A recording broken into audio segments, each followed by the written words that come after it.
podcast role. Welcome in. You're listening to An Imperfect Leader, the Superintendents and Leadership Podcast. Hello, Peter. Hello, Jamie. How are you? I am okay. I am full today. Very busy today. Okay. How about you? Oh, I don't even have my background on. Lord, as you can see. Sorry.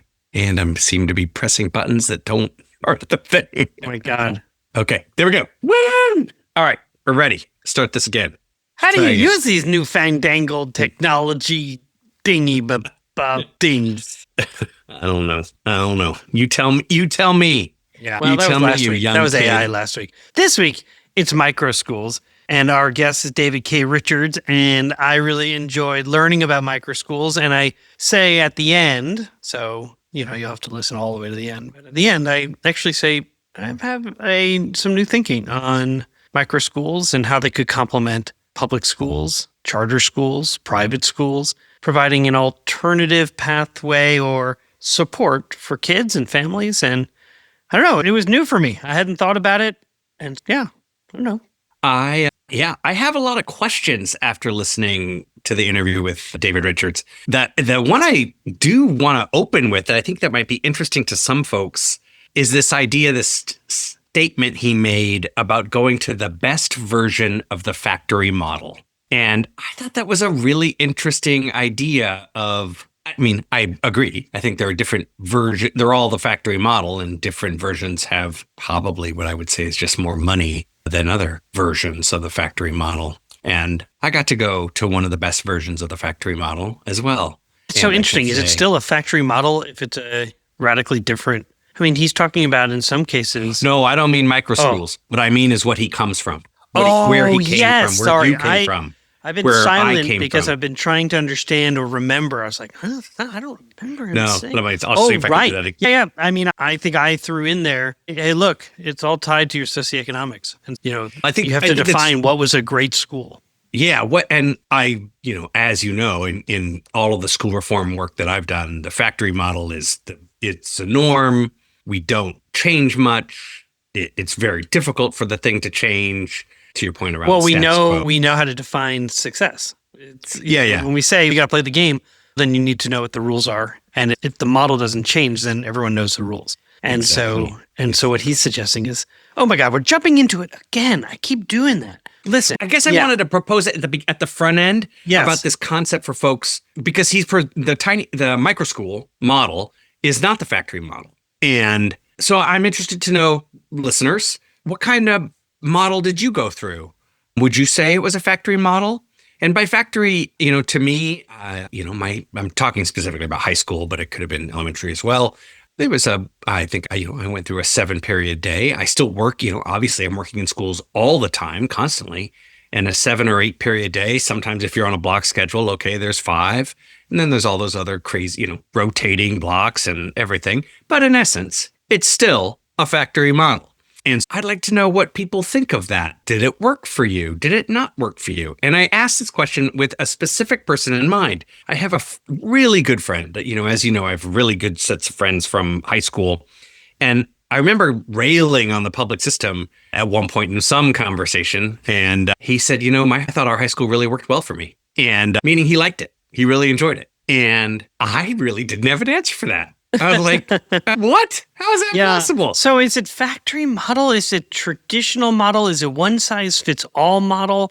Is that all the same term? Conveyor belt learning? Is it all the same term? You're talking about it worked for my and I thrived in the system. I thrived. And so I look back on it and see who didn't. I look back on it and realize who was in my classes. What did we all look like, and what track were we on? And yet, when you went to the cafeteria, it looked radically different. And so, what happened? So the model was a very traditional one that had been there since my mother went to that high school. So exactly, she make understood. this joke in fact, front of groups one of the all French time. teachers my brother had was my mother's French teacher. So you think, wow. That's, I guess we could only dream of that kind of lack of turnover, right? At the moment, we can't find a French teacher. I'm like, there used to be one who was here for 40 years. That's right.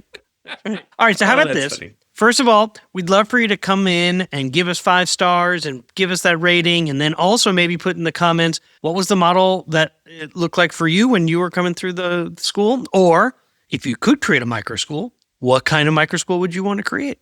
And if you're not sure what all that means, listen to our conversation with David K. Richards. And you are listening to An Imperfect Leader, the Superintendents and Leadership Podcast. I'm Peter Stiepelman. And I'm Jamie Almanson. And we will see you on the other side. Today on An Imperfect Leader, our guest is David K. Richards. Now, David is a nationally recognized education leader. He's an innovator, and he's the founder and CEO of Changemaker MicroSchools and the host of the Changemaker EDU podcast. David, welcome to An Imperfect Leader. Thank you so much for having me. I'm so thrilled to meet you. I think this is going to be fun because, every opportunity I have to talk with someone who's also doing education podcasts is really a thrill. I'm hoping we can talk about your podcast here in a second, but first, if it's okay, I'd love to learn a little bit more about Changemaker MicroSchools. And, I think about your work and it is deeply rooted in this concept of love-based microschools. I've heard you talk about your nephew and creating a school for people like your sister, working class families. And I imagine that's where putting mind, body, and soul, MBS, at the heart of learning, that's where it all came from. So here's my question, because after listening to you talk about it, it really does sound it's very personal to you. Tell us about Changemaker MicroSchools and the differences that you see in learners and in communities engaged with this model. Yeah, thank you so much. It is very personal to me because of my own personal education journey and kind of feeling like the education system failed me. So I ended up doing community college, kind of redoing high school, 4 years in community college, and figured out how to be a student, at the age of 21, right? Rather than figuring out at like 5 or 10 or 15. And you probably heard me talk about my nephew and my dad, and we have 3 generations of severely dyslexic folks in my family. So my father, he just recently passed away, and I did the eulogy. And I talked about the fact that he was 83, but I talked about the fact that he was growing up in England after World War II, and they had a program called 11 Plus. And if you were not at 11 years old, if you weren't ready for the university or a vocation, you went into a working class, factory kind of deal. And so he was educated to the age of 11. And, it got a little bit better for my brother and a little bit better for my nephew.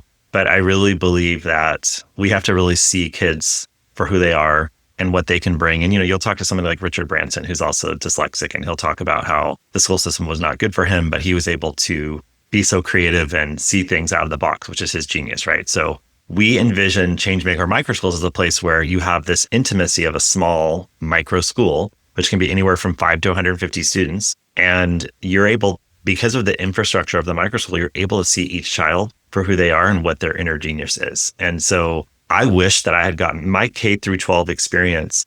Not one teacher ever really got to know me. Like, I was able to hide for 13 years as the quiet kid in the K through 12 education system I went through. Wow. It's crazy, right? I would say yes. However, as you know, I was a superintendent of a large district of 19,000 kids. And so does it surprise me? No, because we often will see the externalizing child who needs support. And we often don't see the internalizing child who is either internalizing in terms of mental health or internalizing in terms of struggle. Yeah. Oh, there's David K. Richards. He's doing fine. He's polite, he's sweet, he seems to have friends out there. And so I'm not that worried about him. And then we do a 10-minute speed dating for parent-teacher conferences, and they say, oh, David is just so lovely. Oh, and here's something he did in art class. And, oh, he said something the other day that just made me smile. What a sweet kid.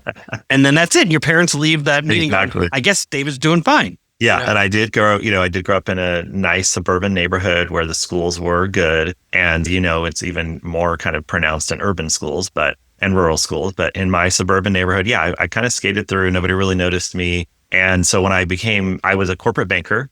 And then at the age of 30, I decided to go back and I say go back because I taught Spanish for 1 semester and when I first graduated. So I decided to go back and become a teacher again and get trained this time. And so my first week as a student teacher, I literally found the kid that everybody ignored. I didn't even realize I was doing this consciously, but this kid named Jose, and I went and I found him and I started talking to him and he was very weirded out. What do you want, man? What do you want? And then I got to know him. I figured out how to do this. And I got to know him for my adolescent development course. I wrote this whole, 100-page case study on him. I got to know this kid inside and out. I went to his parents' house. And the first week when I did the positive phone call home, and I called his family and they were Spanish speaking. I speak Spanish. So I was able to communicate and they're like, who's this guy speaking Spanish with his kind of gringo accent. But they appreciated it. And so they were absolutely, and he was in, I think, 10th grade. They were absolutely shocked that somebody was calling them. And I'm like, this kid is on the same trajectory as me. No one's ever going to notice him. Yeah. And so that's why I love the beauty of microschools, because wherever you're at, it's going to be hard for you to not get noticed. And it's going to be hard if you get a group of adults together and you include families, you don't push families out, you actually include them in the school, you're going to be able to really create an environment. And this is what we do in our microschools, where the kids are so seen and heard and loved. And love is at the center of everything we do. And so to me, it's shocking that's not what we're talking about every school, because we know the best teachers, they love their kids. They know their kids. They love their kids. They love what they do. Like, love is it's not for the money. Let's be honest. Yeah. Love is what they're doing. Well, there are two leaders that you need to meet for your own podcast. Lavelle Brown in Ithaca, New York. His whole leadership model is around love.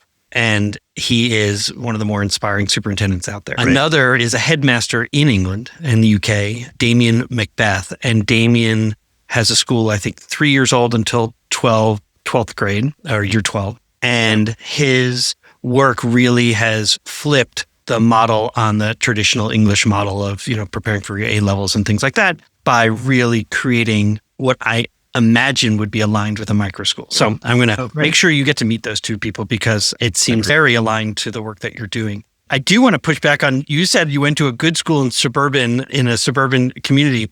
And I would say, so did I, although then when I look back, it's so much is tied to your socioeconomics. And so good in the sense that we as a community performed well on tests and things like that. I don't know if it was as personalized as you're advocating for when it comes to it was not. It was not. And to my parents' credit, they were always in the annex of the nice area. So we ended up in the best schools, even though we didn't have that much money. It was like, I was always the free lunch kid at the nice school. But hey, we had the best teachers and we had the best version of the factory model. Right. Yes. Yes. I write about the factory model quite a bit in my own works. Okay. But I do want to ask you to talk about your podcast, if you don't mind. Our guest today, though, for those who are tuning in, is David K. Richards, and he's a nationally recognized education leader. He's an innovator. He's a founder and CEO of Changemaker MicroSchools and the host of Changemaker EDU podcast. So tell us about your podcast. Yeah. So the podcast kind of just came to me. I thought, you know what? I've always wanted to create change in education. That's what I've been doing for the last 25 years. I thought, what if we just created a podcast where I just talk to people about what's your passion? What are you interested in? And just talk to people that are doing interesting and different things in the space. That's where it all started. So just talk to innovators, talk to reformers, talk to people that really have ideas. And it doesn't have to be a superintendent. It could be like a teacher's aide or just anybody, a mom, a dad. Here's my idea. Here's what we're doing. So that was the original idea, because I've always had this vision that the next phase of education is definitely going to be a bottoms up, like grassroots transformation. And this is before I got really into the microschool space. And so it started as that, just like, how do we get everyday people, anybody who's in the space, to talk to us about how they want to create change in their little corner, or, larger change if they have more impact. And then as I kind of started building Changemaker MicroSchools, I was like, oh, this is actually perfect for what I'm doing. Now I can kind of make this more about almost like the organizational podcast around all things microschools. So that's how it kind of pivoted over the last year or two. And so now it's really it's the same concept. The heart is the same, which is finding people that want to create change. So we interview our founders, our microschool founders. We interview other microschool founders. We interview people, just really great ideas about microschools and reform in general. And it's, as you know, it's so much fun because you learn so much as a podcast host. You just get to have these great conversations with people, and your thinking is pushed, and you get new ideas, and you meet all these people. I'm ready to be a superintendent again, in the sense that I'm like, oh, I could have done this a lot better after having talked to all these people, because it's a kind of a lonely job. I imagine being the founder of a Changemaker or a microschool can be lonely. While you have so much support, you're still trying to figure things out. And so having this network is so important. I'm kind of interested, have you seen examples where a traditional public school leader, a superintendent, has welcomed a microschool within their own system to try something different? Great question. So currently 80% of microschools are private tuition microschools. And there's a National Microschooling Center that does a report every year. And I think that number is going to keep going down. It's going to start going, it's going to be like 40, 30, 50, 30, 40, 50 over the next few years. I don't know so 20% are district schools and charter schools. And I don't know if it's equal to 10-10, but basically it's a small number that are like public microschools right now, but there's a big push for more public microschools. And then the ones that are tuition based, a lot of them, I think a large percentage, like 60%, get some sort of like voucher education savings account funding, but they're not, full publicly funded like charter schools or district schools. Yeah. But I was going to say there is a friend of mine who started Purdue Polytechnic, which is a charter school. And I want to say his model is it's a 9 through 12 and it has about 600 kids, 500 to 600 kids. And he decided about 3 or 4 years ago that he was going to create a micro school for the kids that were struggling the most. He already works in urban Indianapolis, and it's a personalized learning model, project-based. It's like a really cool, innovative school. But he noticed that there was a subset of kids that were really struggling. So he's taken like a small percentage, I want to say like 25 of those kids, and created a few different micro schools under his charter that allows him to say, okay, these are the kids that are struggling the most. Let's give them the most personal attention. And I really hope more district schools do that too. That's what I was going to ask, is because it sounds like, so for example, we tried to create some small autonomous schools as a way to really think about how do we provide autonomy while still being underneath the public school umbrella. Very much, I know that you have an affiliation or experience in Oakland, and that's where I brought it from my own time in Oakland to the Midwest where I was in Missouri. And then, so we did that with 2 schools. And then we wanted to create a Montessori preschool that became like a public-private partnership. So it was within the public school, but it was tuition-based for 10 kids, and then 10 kids who lived in public housing were able to come at no cost. And then we were able to create what I imagine aligns with a microschool concept. We had its own nutrition system. It was very much embedded with the Montessori model, and it was separate yet also integrated. So they still participate in school activities and things like that. So that seems very much a microschool concept. And then we created something called the Alternative Center for Education, which was ACE. And that was where I feel like we fell short, and we really could have leveraged your organization. We wanted to find a way. We knew we had issues with disproportionality in terms of kids being who was more likely to be suspended. So we overhauled our entire discipline system and really honed in on definitions of what is disrespect and what is defiance. And that's very culturally based for a majority white community of teachers. And those who were being suspended were more your Black and brown children. So if you were a child of color, it was more likely than not you were being suspended at a disproportionate rate than others. So one of the things that we wanted to do was to sort of stop the out-of-school suspensions. And so we thought, we'll create the Alternative Center for Education that would allow for children who are suspended to not have to be at home, but could be within the school system, but not at their school. So everybody's egos were, we're trying to figure out a way. But yet we failed short because while we put a counselor there and we put a special educator there and we had a teacher leader, it wasn't necessary. And I would say for children I interviewed there, they'd say, this is the first time I feel valued. And so I don't actually want to go back to my home school.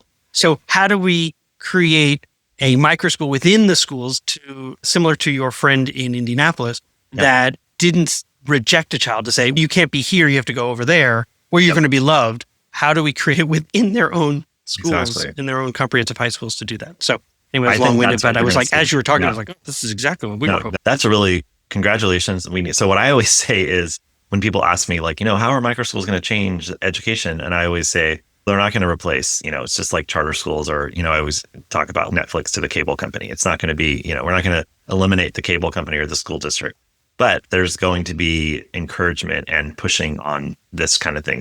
People are going to start talking about microschools. And so I always say progressive superintendents like yourself there, Peter, are going to come up with really creative ideas to say, this is a great model, these private microschools, but we want to make this accessible to everybody. And we don't want to have it be like a voucher system where, they get some money and then they have to struggle to get the money put together. Like we should just create a system within the system that can disrupt what's going on. So I think and nor do I want to necessarily take it over. I want to find people like you who are doing this work. That's even better. And then help us run it. We can co-create and then because you will see things different than the way that the traditional system has sort of programmed us on this is how we behave. And it's hard to, one of the things that I say often is, when we agitate for change, the system works aggressively to get back to status quo. So what if we make it a complementary, even if we have to call it parallel play, complementary system within the system that we're not necessarily having to run because we'll mess it up. Yeah, that's what I keep saying. I keep saying it's going to be superintendents like you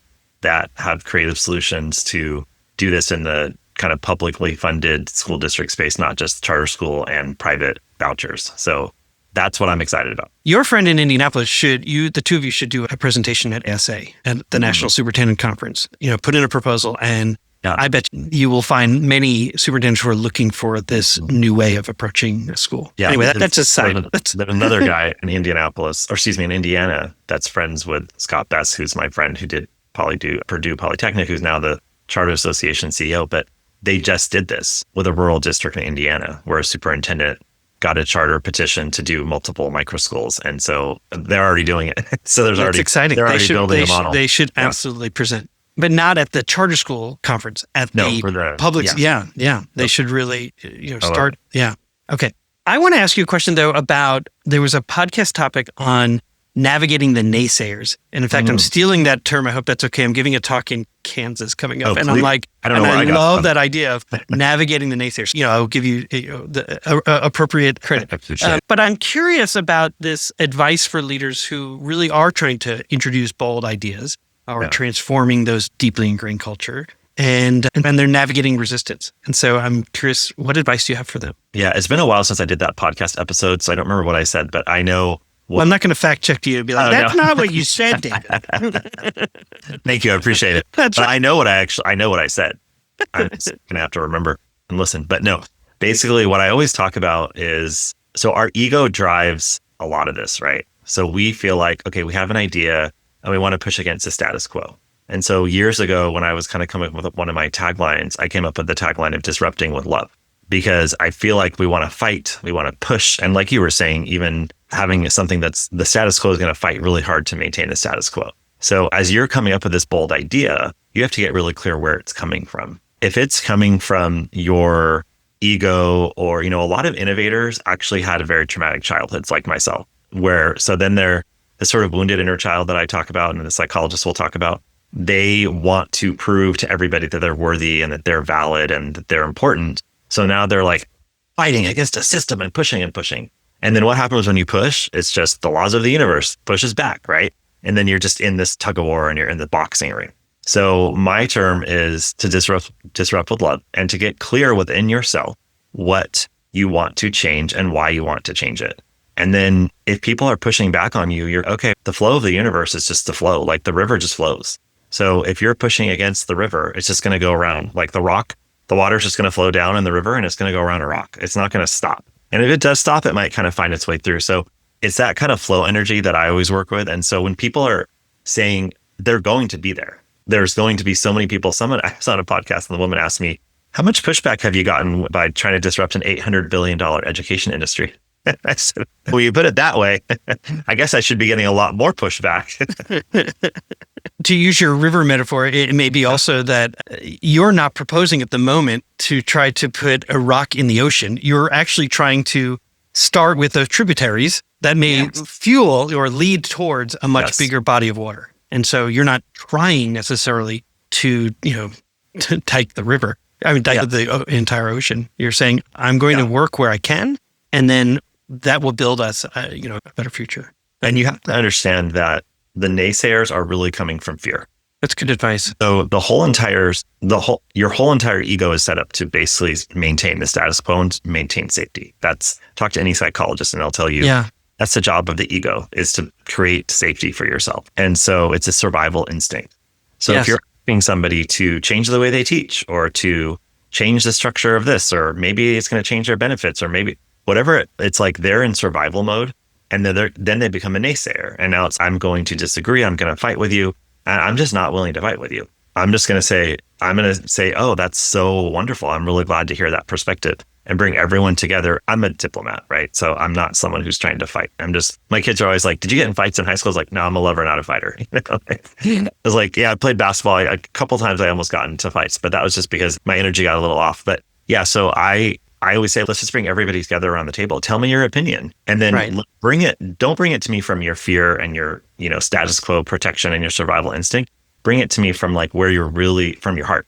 And if I can hear it from your heart, I'd be like, ooh, I missed that. That's a really good idea. And then we can move forward together. And again, in the river analogy, then we're all going to flow together. It's like, okay, now we're going to find that little hole in the river and we're going to go downstream. I'd like to ask you a question that I ask all guests who come on our show. How does the term an imperfect leader resonate with you? When I saw your question, I just laughed and I was like, that is leadership. You have to be imperfect. You have to be vulnerable. So I did, in between my last charter school and this job, this venture, I was a consultant. I was doing a lot of principal coaching and leadership coaching and executive coaching. And I'd always say, look, you got to be vulnerable. We would sit in a coaching session. I'd say, my team's not listening and nobody's really leading with their heart. And they would make all these projections, right? Like, no. And I said, have you gone up there and said, this is why I care about this? This is why, and maybe even got emotional a little bit? Because once you do that, then everybody on the team will be like, oh, we have permission to be vulnerable and to be real, to be imperfect. And so they'd always come back and be like, that was the best meeting we ever had. I was actually vulnerable. I didn't have to play that game. And, the leader has to be perfect. And when I would coach a brand new principal, I would say, when someone comes to you and asks you a question, say, I don't know. I don't know the answer. Because you've been a principal for 3 months, 6 months, 9 months. You don't know anything. So we've been taught that you have to pretend like you know everything. People see through that. You lose respect. Just say, I don't know, but I will find out for you. And they're so liberated when I give them that advice. They're like, wait, I don't have to pretend like I know everything. No. And I say it to a brand new principal, but every leader should do that. I'm not sure. I'm not going to lie to you right now and make something up to make myself look like I know what I'm talking about. I'm going to tell you, I'm not sure, but I'll find out for you. This is Greg Meyer, Jamie's partner at APC Leadership Collaborative. When you hear Jamie here on an Imperfect Leader podcast, I hope you pick up on what a skillful listener he is and that he has a knack for asking hard, revealing questions. Those are skills that we try to employ with every leader we support in our work. As coaches, we ask questions that help you work out your own path forward, no matter how complex the situation is. You shouldn't have to lead alone. You deserve a great partner. Contact APC Leadership Collaborative online at apccollab.com. Hey, district leaders, I know you already know this. In schools worldwide, cell phones are posing real challenges on student engagement and mental well-being, and I want you to meet Yonder, a proud sponsor of an Imperfect Leader. And let me share this story from a visit I made to some schools in Silicon Valley.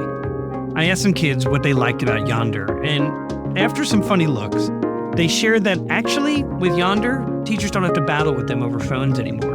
In fact, one kid said to me he didn't have to worry anymore about his parents texting him in class. And the kid next to him sort of shoved him and goes, texting?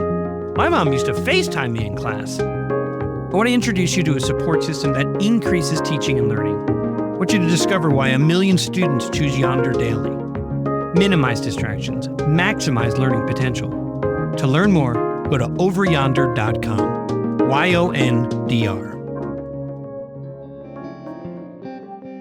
We're back for segment 2 of an Imperfect Leader called Imperfect Leader in After Action. And my guest today is David K. Richards, nationally recognized education leader, innovator, and founder and CEO of Changemaker MicroSchools, and the host of Changemaker EDU podcast. In this segment, we ask our guests to deconstruct a decision that they made, and then we discuss it. David, what happened? When you asked me this question, I kept thinking of a negative one. Something has to be this negative thing where, and I of course have 100 of those. But then I was like, you know what? I've been doing this startup for the last year, Changemaker MicroSchools, and we have so many things that have not gone as planned because it's a startup. And so you think you have an idea and it changes. So I would say, so what happened was we had a plan to hire a certain amount or to bring on to, because we do affiliate founders, so they're not actually hired, but to have people sign contracts to be part of our affiliate network and to have a certain number come on, and we do a revenue share. So that certain number will equal a certain amount of revenue. And we had our goal and we had our number, and we did a pilot, and I hired 12 people in 12 weeks. It was absolute insanity. I talked to 250 people in 12 weeks because it was the first time we ever did it. And I was like, let's see if this idea has any traction. And of course it was amazing because microschools are really quite popular right now. There's 2,500 people applied, and I talked to 250 and then picked 12 out of those 250. And so I kind of had this narrow view of what was supposed to happen. And then it didn't happen that way. And out of the quote unquote failure, there were so many amazing things that came out of it, and so many amazing new ideas and pivots and different things that I would have never happened if I had just stayed obsessed with that one kind of linear path that I thought we were on. Okay, so I think that there's a lot here that a superintendent, particularly one who's new and is maybe inheriting a system, or there's been a good amount of turnover, and so that they're hiring people and they have a vision for where they want to go. And then then humans get involved. And because humans bring their own, I'll use your term of disrupting with love, they have their own image of what that means to them. And they want to go in a different path and do things that are complementary, but maybe different from the path that you had considered. So I'm curious, as you are describing that scenario, and I'm hoping I got that to some extent right, is that things get overlooked as you're going through that. So what would you say was overlooked as you were planning this out, interviewing? I mean, that's a lot of people, 250 that you then select to 12 from 2,500. And that's not dissimilar from a superintendent who's got, 1,000 people who apply for 100 positions and you're trying to find the right people. I'm curious, what got overlooked? I think what got overlooked so I should say where we ended up. So where we ended up is now we have a 3-prong approach to our organization, which originally it was like a 1-prong approach. And I was so laser. So on a positive side, I was laser focused on executing the strategy. But on the negative side, that laser focus can become narrow, kind of myopic obsession. And then you can't see the forest for the trees. And I feel as a superintendent, as a leader, you really have to be able to see the forest, the trees, and everything in between, right? You have to be able to. Totally. There's a habits of systems thinking that is about seeing the big picture, because we do get so hyper-focused sometimes on one singular thing without understanding how it's connected to so many other parts of your system internally and externally. So I think that's so true. So I was so being in the startup. So I'm good at being the visionary and the strategist, right? I've been doing this leadership thing for a while. But in a startup, you have to be the visionary, the strategist, and the implementer, right? And I have a partner who's a COO, and so she's also been an executive for years. And we were really focused on implementation because we knew that if this didn't happen, the startup would fail. But that was that's where we went wrong, because there's when you do a pilot in a startup, there's multiple learnings that you can then pivot and decide what you want to do. So where we landed was we do the microschool founders, which are basically across the country, right? So it's all different regions. And those are they're all private microschools, but they're either ESA or full private tuition. And, being a public school guy, I've always kind of been like, I like this, but there's a lot, I want a portfolio. I want to serve a lot of different types of kids. And so we ended up instead of just doing that, I ended up connecting with my friend Scott, who's now come into this conversation, because we're now doing charter schools in Indiana. We're doing charter microschools in Indiana. And out of that, we also are building an innovation hub for microschools. So none of those things were on my list a year ago. It was find these founders, get them trained up, open the schools, have the revenue share, get paid, and have great schools. And then keep doing that every year. And that was the kind of rinse and repeat. Rinse and repeat. So what got overlooked was just being so stuck on that limited view that I saw myself in the vortex. And so I had this sort of intuitive feeling where I was like, you got to get out of the vortex, because you're really good at implementation, but there's not balance in your life right now. You're too far down the implementation path and you're not seeing the whole picture. So I took myself out by leveraging my relationships.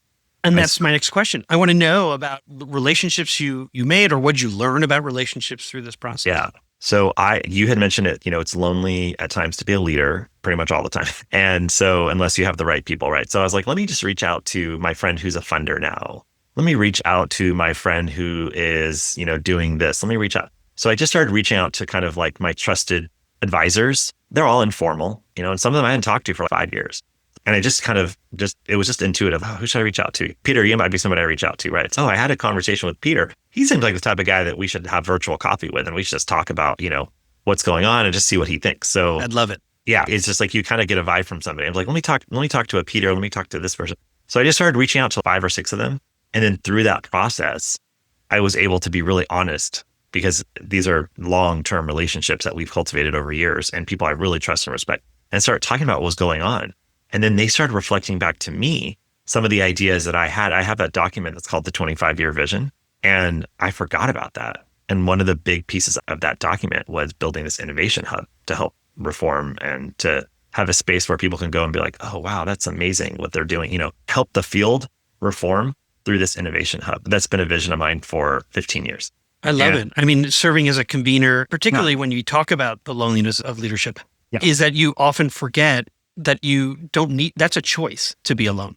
And that there are other people who are walking in similar shoes that you can reach out to and be a part of. So I think this relationship piece, I'm really grateful for that reflection, because I think often we just forget to reach out to even the neighbor, the superintendent next door or a state over who's just trying something different and new and can learn from you and you from them. And I actually got out of just the education space. I talked to my friend who's a designer in Silicon Valley, I talked to my other friend who's an entrepreneur. I just started asking, and then you just start talking. And then all of a sudden it got me out of the vortex. And then they started reflecting back, oh, why don't you do this venture studio? What's a venture studio? I'm like, I'm not doing that.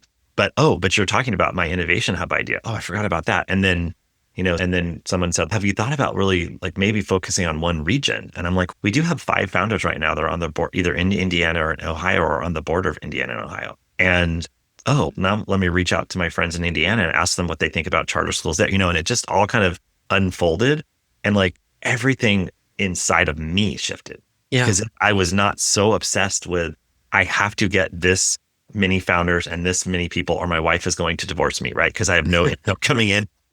And that's real, right? When you're an entrepreneur, that's real. And like half of zero, I'm out. So I was so nervous about that I wasn't kind of doing my normal kind of big picture creative leadership self was put to rest. And then I was able to revive it through, and I always hear stories about the ideas that come out of the problems. Like I remember there was the match school in Boston, and we would do the Harvard case studies as part of my leadership training years ago. And that was a case study because they had like a 4th or 5th floor at the match school in Boston like 25 years ago. And essentially they were like running out of money and they didn't know what to do and everybody was stressing out. And then somebody was like, we need some money. What if we just get a bunch of like college students in here? We're in Boston and there's 10 universities within 5 miles. What if we bring some college students? And so they ended up developing this like nationally recognized residency program where college students would live there on this 4th or 5th floor, tutor the low-income kids. So all of a sudden they were getting like one-on-one tutors. Everybody wins, and now it's become a national program. And they only had that idea because they were literally out of money. And so you hear these stories all the time, which is why I love these series of questions you have. I really appreciate that because, typically when we get to that last question of, so what was something that was good that came out of this, usually is a reflection or a realization that I had to go through that to get to where I am now to make better choices in the future. And so we joke that there is a difference between imperfect and incompetent. Incompetent just keeps doing the same thing over and over and maybe think that there's something going to be different. So incompetent or insanity. Yeah, exactly. Imperfect says, I have a lot to learn by embracing my vulnerability. What do you think was something that you could have done differently as you were? And sometimes it's different from what got overlooked. So sometimes it's the same.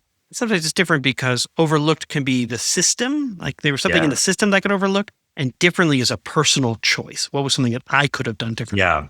So I always talk about leadership as being an inside out process. And so for me, what I would do differently is I would have followed my intuition more and kind of stayed a little more quiet instead of getting into all the noise of execution. Just even the way, that's how I feel versus, I wonder what could happen if I just opened up, going back to the river analogy. It's like when you didn't know that this was going to happen, the only way is through, right? So instead of trying to go around it or avoid it or keep doing the same thing, like you were saying, if I could have just been a little more open to all the opportunities and then seeing the reality, okay? Because there was reality that we had the first 5 offers say no. And last year, everybody except for like 2 people said yes. So that threw me off. And I was like, and then another 4 were just like waiting. And I'm like, what are they waiting for? Last year's, so I was basing what happened last year on what would happen this time. And I wasn't really, what is it? Good to Great says, confront the brutal facts. I wasn't confronting the brutal facts because I had a strategy and I had an implementation that I was doing. And let's wait. Okay, but hold on. You're supposed to get to X number of founders and the first 9 have not said yes. And you've been doing this for 4 months. And so it was like that moment of freak out of, oh gosh, like this whole thing might fall apart. Which again is not true, but that's where we go. And then I realized, oh, wait a minute, maybe there's a different way of doing this. Maybe it's not supposed to be exactly the way I thought. It just kind of opened up. And so I really recommend people find times to get clear, to get quiet as a leader, to calm yourself down. And, whatever your practice are, if it's meditation or going for a walk or just finding that time to take a break. Because we preach the whole like focus on important, not urgent, and think of the strategy and the vision. But do you actually... You say that in such an urgent tone. Ironically. I say it with an urgent tone because do we actually preach as leadership coaches or people that talk about leadership development? Do we say, find time to be quiet and to, get quiet time in the morning or take time, take a long lunch? Like you never really hear people talking about that. But that's the place where all the ideas come from. And that's where the freedom comes from. And that's where the epiphanies come from. And I don't know if I hear that as much in the leadership development space. I totally agree. In the end, although you've talked a bit about this, Yeah. but what would you say was something that was good that came out of this situation? Yeah, I never really chased money because I think chasing money is not smart because then you end up compromising. Not always, but you can end up compromising your values. So what came out of this that was really good is one of the problems that we're seeing is we're trying to have a teacher become an entrepreneur. And so if you're talking about having them enroll kids in a private microschool, that's a big jump for a teacher. They've never asked anybody for money. They don't feel comfortable selling something. And now you're asking them to sell like a $10,000, $12,000, $13,000 tuition to a family. You're asking them to be a private school salesperson. And that was really hard for a lot of our founders. And so what good came out of this is now we have a charter option in a space where I have a really good network of friends. And we actually have a space where they can go and recruit families for free, right? Because they're publicly funded charter schools. And I don't think I would have ever opened up to that possibility because I was really rigid on, I don't want to be in spaces where there are so many strings attached to the reform and the innovation, because that's where it all goes away, right? But I now have learned that Indiana is a little more free in terms of their charter school space, and it's not as highly regulated and bureaucratic. And so we're like, cool, let's go play in Indiana and let's see what happens. And so that happened. And then the other piece is now realizing that because we're doing this innovation hub, so now we have funding coming from the students for the per pupil funding. There's a whole ecosystem of charter school funding in Indiana that we can access. And now there's a whole bunch of people, like I've been talking to my funder friends, like, oh, you got to talk to this person. So now there's sort of this nice momentum building around fundraising for the innovation hub. So all of this came out of me getting out of seeing the forest for the trees and just trying to look at something differently and see what are the things I can't even see yet that could be possible with this vision. I love it. I will tell you something that is good that came out of this conversation is you've helped sort of shift my thinking about charter schools. And that's because I was in a state that only allowed them in 2 metropolitan areas, St. Louis and Kansas City. They were woefully, I thought, unsuccessful.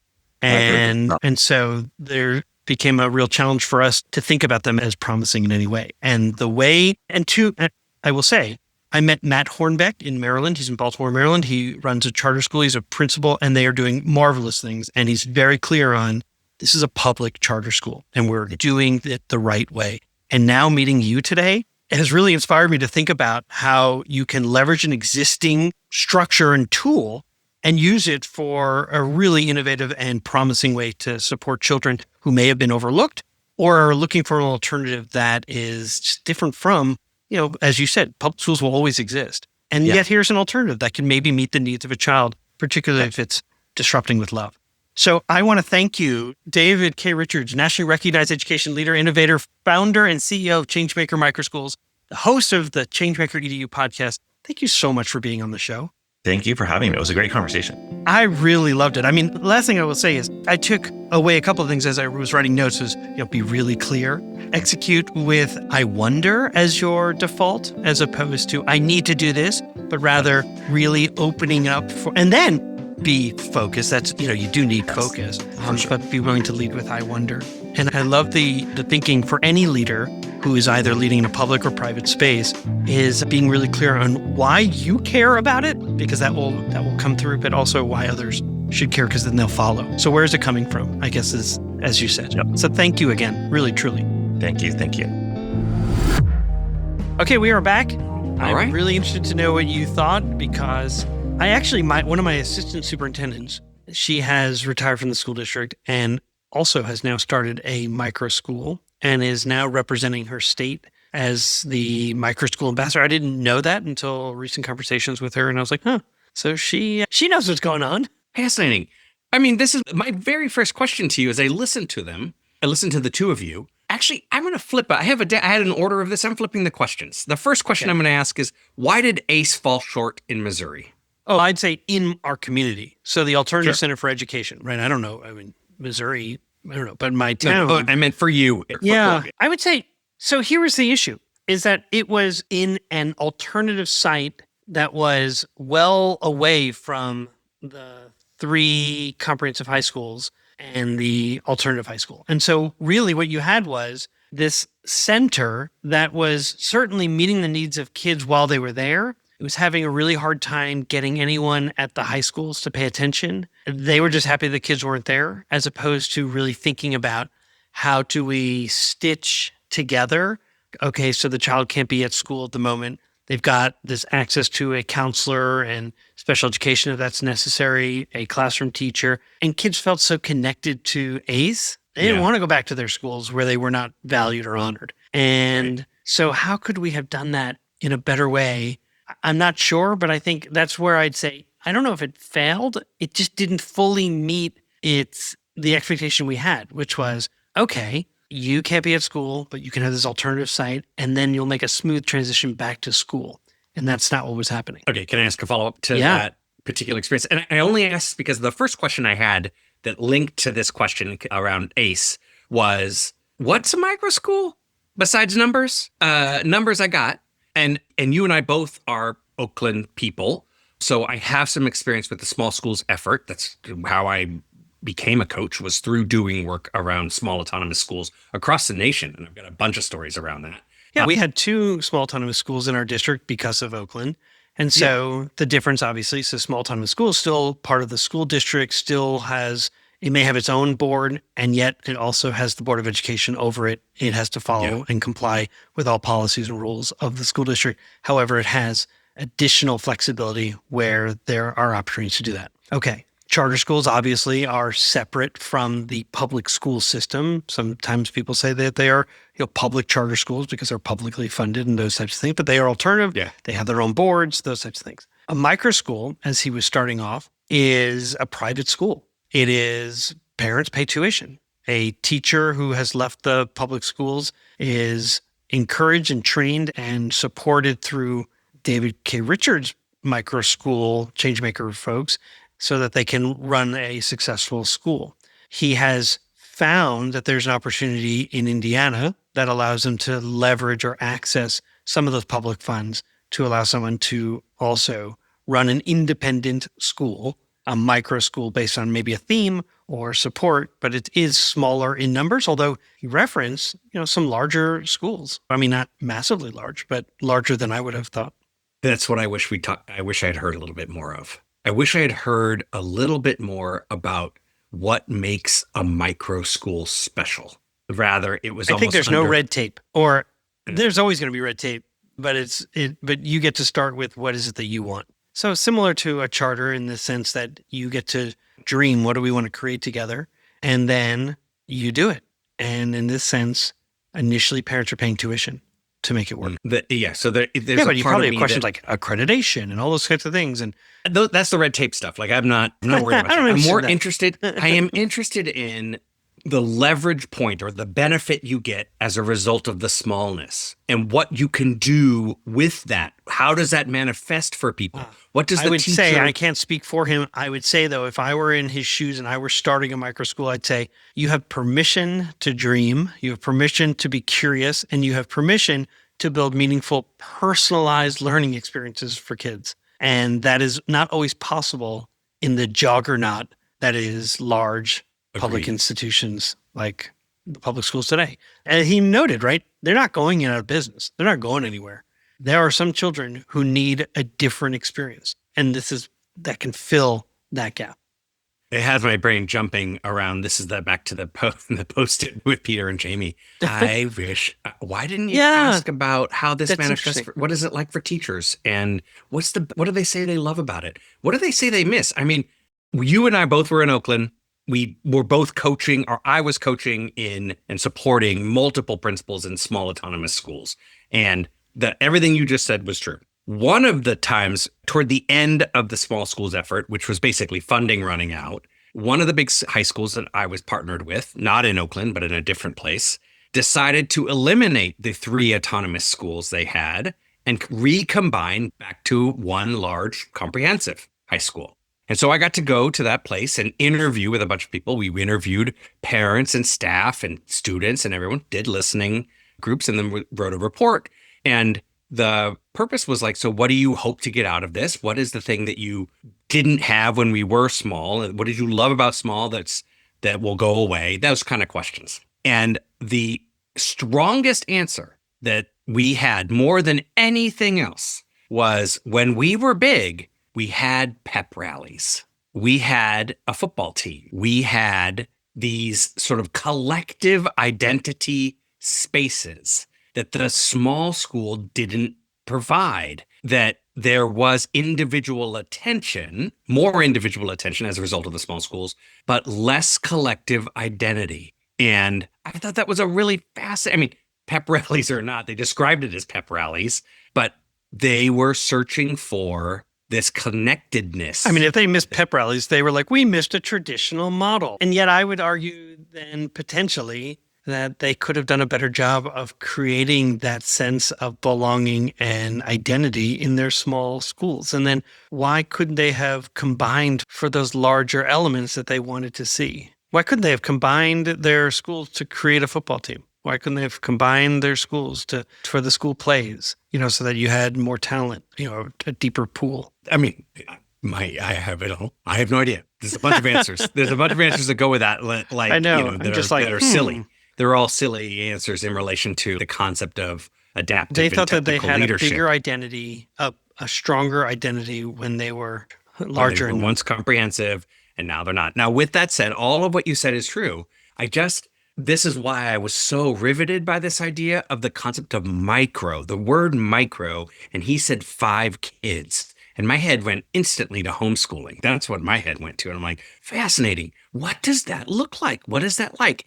And I didn't hear enough of that. Yeah. Didn't hear my enough former of the colleague, stuff. I said something like 5 to 15. She says, we're up to 125. And so I thought, that's a school that has lots of options. They have one class per grade. Yeah. It does make me want to go to Indiana, because he said there's a rural district where they're doing it. And I'm like, oh, that'd be fun. We should go see it. When we finally do our tours, that might be a stop along the tour, is to go check out these micro schools in Indiana. Oh my God. Yeah. Imperfect Leader bus. Yeah, let's do it. Let's do Yes. it. And then I kind of want to go see a game in Notre Dame. Well, we're in Indiana. A micro school field trip. Yes, for sure. As a Catholic, I think you have to see Touchdown Jesus at some point. I'm really interested in that. I had another thing that stood out. If you want me to share it out, unless you have you want to go a different direction. Well, I don't know what you're going to share. I know, but I'm interested if there's something you want to bring up. There's something that he said that I've been carrying as a real inspiration, thinking I love to use metaphor when working with leaders. And he talked about like water, the running water, and everybody sort of follows. So naysayers sort of follow the same path. And so navigating resistance is interesting. And so I thought to myself, that's so interesting when I think about water on my roof that follows the same path. That's the same way that people just sort of get fixed in their beliefs about whatever it is. And how can we serve as to sort of adjust the flow and change the direction of the river or the stream? And so I think I said something along in our conversation about, look, you're not trying to dam up the ocean, right? You're trying to just, create a different path or, the stream. So anyway, that to me was something that was interesting. Yeah, you know what it made me think of is I loved his river metaphor and I loved your ocean metaphor, and they're both bodies of water that it'll flow the way it flows. And it made me, when you said the ocean, it made me think of surfing and the ability of the surfer to know when they're going to catch the wave and just rip it. And other times where they're like, oh, bail out. Further to that, you ever think about the wave that they're going to catch? Its genesis was thousands of miles away. And so it is finally coming to shore, which to me is very much thought about the decisions we make and the actions we take. We may not see the ramifications of that decision for some time. And unfortunately in leadership, we move to something else because we're not immediately we're not waiting for that right wave. We just say, that's a bad wave. That's a bad wave. I guess these are all bad waves. We should probably do something different. Yeah, exactly. Or we try to surf and we've never surfed before. And we keep crashing. Right. And we're like, this probably just doesn't work. Right. And I'm like, actually, no, we're just never not taught that you how to good get yet. up on a wave. There you go. Oh my God, I tried that once. Oh my God. You need some strong abdominal muscles. Yeah, it turns out it's hard. Turns out I have, somewhat atrophied by sitting in this chair, and that's not good for surfing, believe it or not. Here's a riveting podcast. That's right. Two alert men, two old Schlubs. schlubs sitting and talking in a mic. Ooh, that will be our next podcast. 2 schlubs surfing. Oh, can't do it. I was like, oh, the water's so cold. I'm not going in there. It ends with us on the beach having a drink instead. Oh, Lord. He did say something there in relation to this idea, an idea that I really loved, and you'll love this, of course. You know what I love. It's the concept of disrupting with love. Yeah. Yep. I'm all in. His exact quote was, my term is to disrupt with love, and get clear within yourself what you want to change and why you want to change it. I also wrote that down, almost writing it down thinking, Jamie's going to love this one. I know this is Jamie. This is Jamie's jam right here. It is. And he made the mention about the naysayers, and he says, and you have to understand that the naysayers are really coming from fear. And it made me think of this book by Keegan and Leahy called How the Way We Talk Can Change the Way We Work. And the idea is that one of the ideas that they share is that under every complaint is something somebody cares about. And do you have the ability to listen and ask the right question to get to find that out? It can be hard, but it's so good. Yeah, man. That's what the loud complaining is. It's they care about something that didn't happen, that they don't see, and they may not be expressing themselves well, but it's there. And that's the love part. Do you love the people that are in front of you? In fact, you know what it made me think of way back when? God. And you mentioned LaBelle Brown. Sorry, I can't remember. It's one of those podcasts that we talked about, but the chicken lady. It made me.